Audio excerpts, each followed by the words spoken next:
महाकौशल क्रीड़ा परिषद ने राष्ट्रपति द्रौपदी मुर्मू को संबोधित ज्ञापन पत्र सौंपा। कंटोनमेंट बोर्ड की कार्यप्रणाली का सदर के व्यापारियों ने किया विरोध। निगमायुक्त के निर्देश पर सफाई कर्मियों को दी जाने वाली सुविधाओं की होगी मॉनिटरिंग। वायरल वीडियो को देखने के बाद अवेयर पेरेंट्स शायद ही दें नाबालिग दुलारों को गाड़ी की चाबी। नमस्कार, जबलपुर न्यूज बुलेटिन में आपका स्वागत है। खबरें विस्तार से। राष्ट्रपति द्रौपदी मुर्मू को संबोधित ज्ञापन पत्र में महाकौशल क्रीड़ा परिषद ने खेल और खिलाड़ियों के हित में महत्वपूर्ण मांग की है। सुविधाओं में सुधार करने की विनती ज्ञापन पत्र की 16 बिंदुओं में दर्ज है। अंतर्राष्ट्रीय एवं राष्ट्रीय स्तर के पदक विजेताओं को शासकीय नौकरी देने, खेल को पाठ्यक्रम में शामिल करने, अनुभवी वृद्ध प्रशिक्षकों को प्रतिमा सम्मान निधि देने, adventure sports, water sports, weight lifting जैसी खेल अकादमी की सुविधाएं देने की दरकार पत्र में जताई गई है।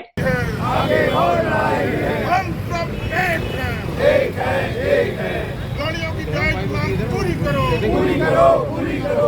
गाड़ियों की जायज मांगों को पूरा करो, पूरा करो, पूरा करो।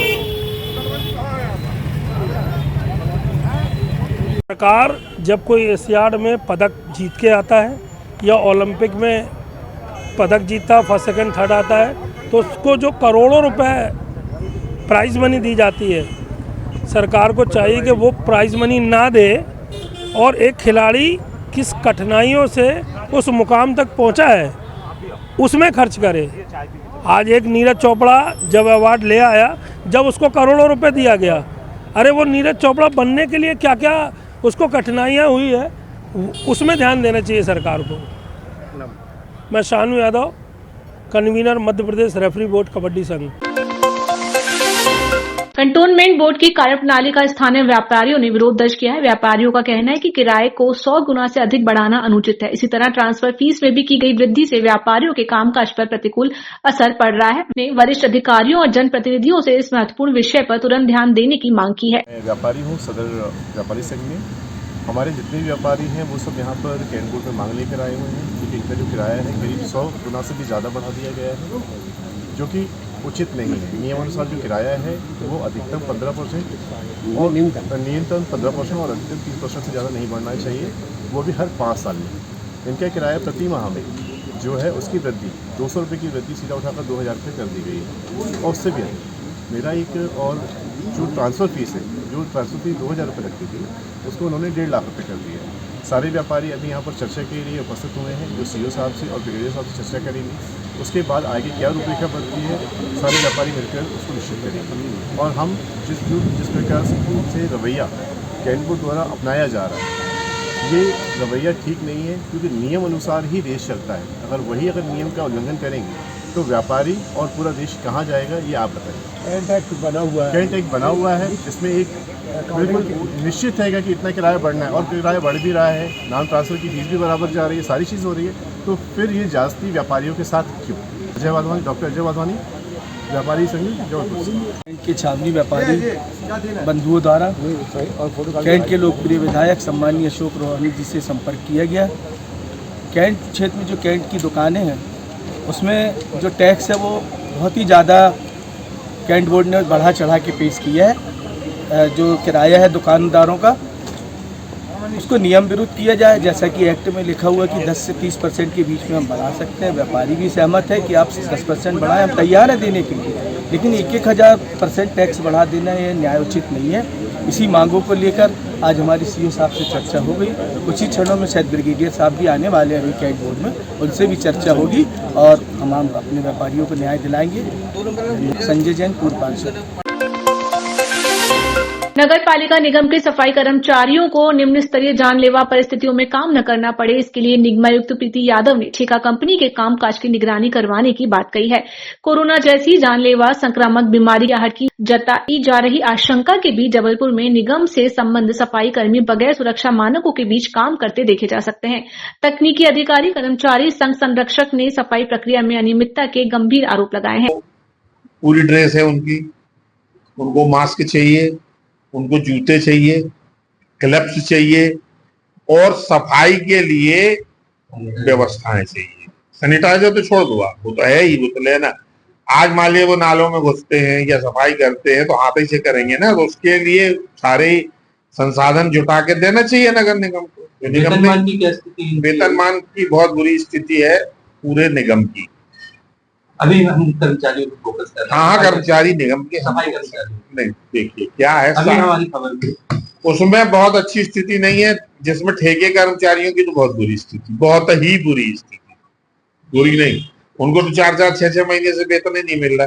ठेकेदार कंपनी वाला कहता हमको निगम नहीं दे रही, हम उनको कैसे दे दें। हमने बात की कि आपका एग्रीमेंट है कि आपको देना पड़ेगा, उसने एग्रीमेंट दिखा दिया कि ऐसा कोई एग्रीमेंट 15 दिन तक का हमको अगर निगम पैसा नहीं देगी तो हम देंगे, इसके बाद निगम पैसा देती है तो हम दे रहे, नहीं तो नहीं देंगे। इन सब के लिए कौन दोषी और आप क्या चाहते हैं? इसके लिए पूरा प्रशासन दोषी है और सरकार को इनकी निश्चित रूप से इतनी बड़ी बड़ी बातें जो हो रही हैं इसके लिए इनकी व्यवस्था करना चाहिए ना। क्यों नहीं कर रही? क्योंकि सारा खेल आप समझ रहे हो ठेके में क्या है। ठेकेदार ब्लैक लिस्टेड को तो आप काम दे रहे हो ना करने के, क्यों दे रहे हो? यार अपने स्तर पे स्वयं काम कर रहे हो ठेकेदार ना भाई, क्या है, बहुत सारी चीजें हैं इसमें। छोटी सी बात में आप समझ नहीं पाओगे। पीएफ जमा हो नहीं रहा आउटसोर्सेस का, पीपीएफ जमा नहीं हो रहा कई सालों से। क्यों जमा नहीं हो रहा? आप देख रहे डोर टू डोर कचरे की क्या स्थिति, देख तो लो आप। दलील मोहनों को अरे देख लो आप, बहुत बुरी स्थिति में।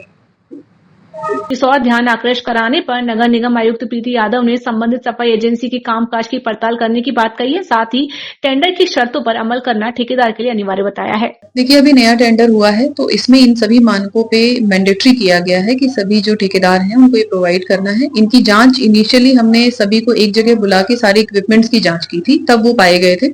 अभी भी हम देखते हैं कि वार्ड्स में भी मैंने दोबारा से चेकिंग का एक अभियान चलाया है जिसमें नोडल्स को भेज रही हूँ मैं।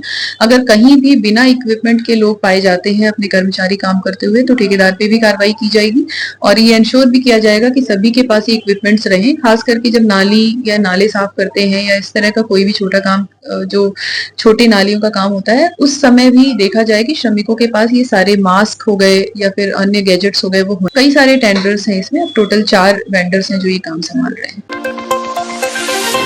जबलपुर के अव्यवस्थित यातायात में संस्कार धानी के बिगड़ैल अभिभावकों का भी उल्लेखनीय योगदान है।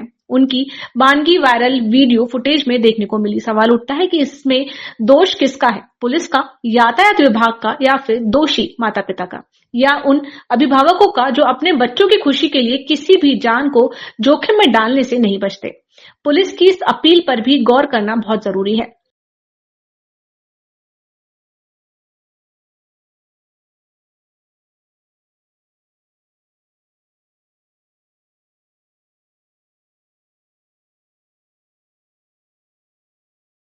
कल की जो घटना है संभवतः उसी के रेफरेंस में आप लोगों का यह प्रश्न होगा। कल जो घटना हुई है उसमें 2 नाबालिग बच्चे जो है वो गाड़ी को चला रहे थे और काफ़ी तेज़ गाड़ी चला के वो गए थे।